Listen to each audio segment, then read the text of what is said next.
بسم الله الرحمن الرحيم. السلام عليكم ورحمة الله وبركاته. إن شاء الله سجنتا شورا المشي والرتي ويادا أكما قال أقارتي والجني من نمري مقالة من نمري إموت إسلام ما مقالة أقارو إما كان كأبو ماران فرته أبو ماران كبته أكما ديماتري والله كيسوتس duddubattis baay'ee dhukkubsannee jirra. Kanuma wal qabatee tokkoffaa irratti sheeka keenya Sheekh Awwal Idriis Rabbiin waa fayyisu fayyaa guutuu Rabbiin nuuf kennuu fi warri asii warri achi warri jiraataa magaalaa Aggaaroo warri naannoo magaalaa Aggaaroo irratti argamtanu gommaan tiyaansee naannoon godina Jimmaatii fi akkasuma naannoon kibba dhihaa kun hundi keessanuu akkasuma itti aansuudhaan warri addunyaa irra jirtan warri fagoof warri dhihoo dhimmi Sheekh Awwal dhimma nama hundaati. Isaan wallahi nagaan biran jiranu isaan hadda siree dhukkubaarra jiru. Dhimma addunyaa dhimma islaamaa guutuu isaa baadhatee nama deemudha.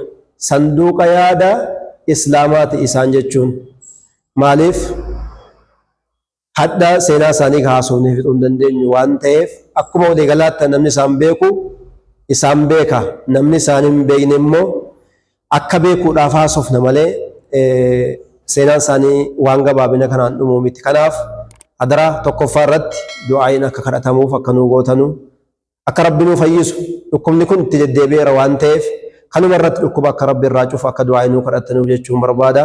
Hundi keessanuu yaada kanas haasaa kanas viidiyoo kanas waliin ga'aa bakka jirtanutti masjida jirtanutti jamaa jirtanu irratti juma'aasa ta'u jamaa'aasa ta'u du'aayin akka kadhatamu akkasuma gargaarsi barbaachisaa ta'es akka godhamu akka nuu gootan jechuu maqaa Rabbiitiin isin gaafanna. Akka magaalaa Aggaarootti immoo haasatan isin abbaadha dubartoonni haadhotiin naggaadeen sheekotiin namoonni jirtan hundinuu irratti hirmaadhaati deeggarsa kana akka inni galma ga'u nuu godhaa jechuu barbaanna. Bismillah. Alhamdulillah wassalatu wassalamu ala rasulillah wa ala alihi wa sahbihi wa wala amma ba'du. Egaa waan Sheekh Awwal baay'ee nama yaachisa. Bakkuma jirrutti dhukkubni isaanii kana qofaa miti. Dhukkubni isaanii erguma gaafa dhufanii ta'aniiti irraan dhaabban. Dhukkubni mana keessaas jabaadha. Waan tokko gad dhaabbataa tokko hin qaban. Nu warri Aggaaroo keessa jirru birrii 5,000 6,000 fudhannee waan hikminnaadhaaf nama hin geenye itti fayyadamaatuma jiran. Isaan maqaa masjidaatiin ta'anii damoozii tokko hin qaban. Hin fudhatan yoo itti ganeen fudhatan waan isaan ittiin jiraatan kana waan tokko hin beeknu miti. Kanaaf yeroo dheeraa deddeebi'anis opereeshiniis la ta'anii jiranuuf dhukkubni isaanii inni keessaas inni nama mul'ate kunis baay'ee nu yaachisee jira. Wama goonu dhabneeti silaana nu waan qabne waan namaan ta'u baay'ee nu yaachisee jira. Kanaaf namni har'a sagalee keenya dhagaartanu akka jamaa Aggaarutti marraa tokko marraa lama deddeebine waliin shuuraa goonee jirra. Hamma immoo mana marii islaamaa keessatti waliin taane jamaan keenya awwalan Aggaaroon dhiiraa dhalaadhaan manguddoo shabaabaan akka itti hirmaate hamma jum'aatti du'aayinis kadhatamee gargaarsi jabaanis kadhatamu akka ulamaa keenyaatti akka immaa keenyaatti irratti walii gallee waan kana gadi buusnee jirra. Kanaaf awwala waa hundaa masjidum hundarra iddili hundarratti akka du'aayin isaaniif jabeeffamee kadhatamu ergaa keenya dabarsaa jirra. Rabbiin waa fayyisu. Rabbiin waa fayyisu. Sheekh Awwaliin kana Rabbiin waa fayyisu. Rabbii Yuunus rakkoo san keessaa baase, Ibraahiim ibidda san keessaa baase, Yuusufin hidhaa sana keessaa baase, hadha Rabbi isaan haa baasu. Rabbiin isaan haa baasu. Fayya keessaa fayya irra keessaa Rabbi isaan haa fayyisu. Isaan fayyanii ulamaa keenya bakka jiru hundatti kan maqaa isaa beeknu kan maqaa isaa hin beeknu hunda Rabbiin waa fayyisu. Ulamaa keenya gurguddoota keenya godaana ija rahmataati Rabbiin nuuf haa ilaalu. Biyya keenya biyya barakaa Rabbi haa taayisu. Birraa dhuftu kana birraa barakaa birraa argannaa Rabbi nuuf haa taayisu. Tokkummaa musliimaa bakka jirtu kan jabaatu Rabbi haa taayisu. Wa sallallahu wa sallim ala nabiyyina Muhammad wa ala alihi wa sahbihi. السلام عليكم ورحمة الله وبركاته.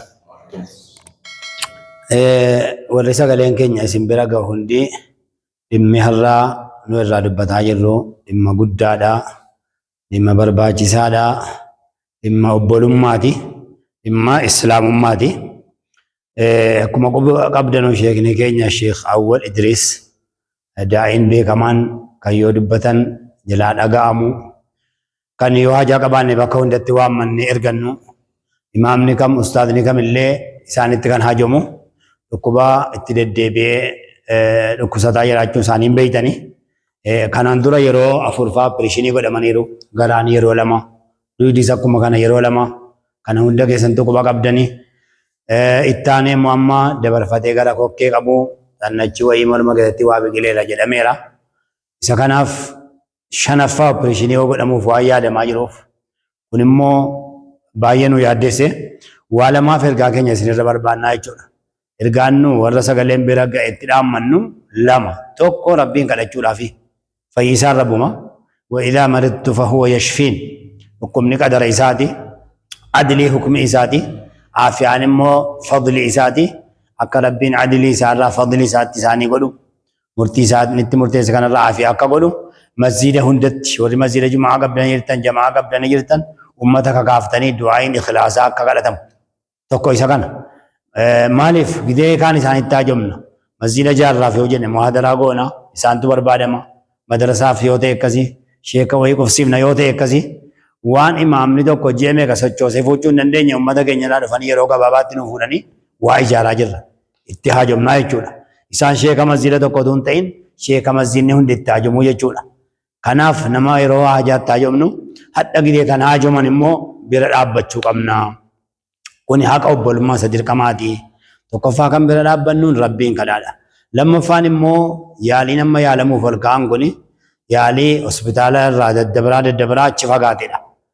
Jimma dabarsee Finfinnee ga'anii Finfinneettis immoo wanni kun ilaalamee asittiin jabaata ala bahuu qabas jedhamee murteeffamee doktoronni dandeettii qabanus ala isinii wayya waan jedheef ala baasuun immoo waan guddaa gaafata.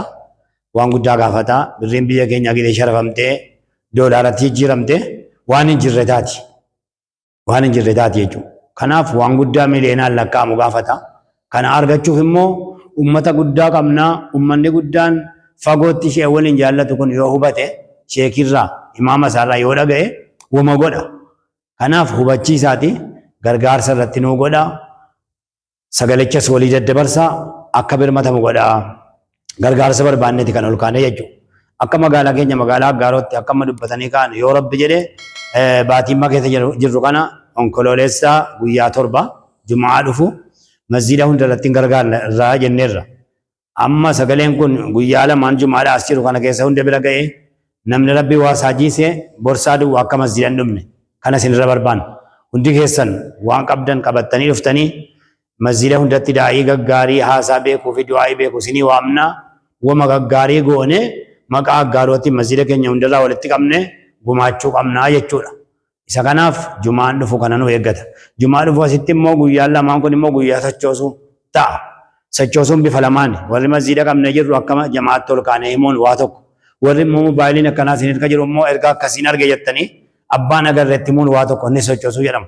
Saahiba keessanitti himuun ergaa akkanaa jira jettanii sheer itti godhuun akka Jumaatti akkasi. Gargaarsi bifa biraatiin warri ala taa'e immoo ergaa kana ilaalu fagoo taa'e immoo jedhu Jumaa irratti dhufuu hin dandeenye immoo akkaawwantiin gargaarsaa koreedhaan baname jira. Koree isa dhimmuma kanaaf dhaabbatuun kana irratti maxxanfama.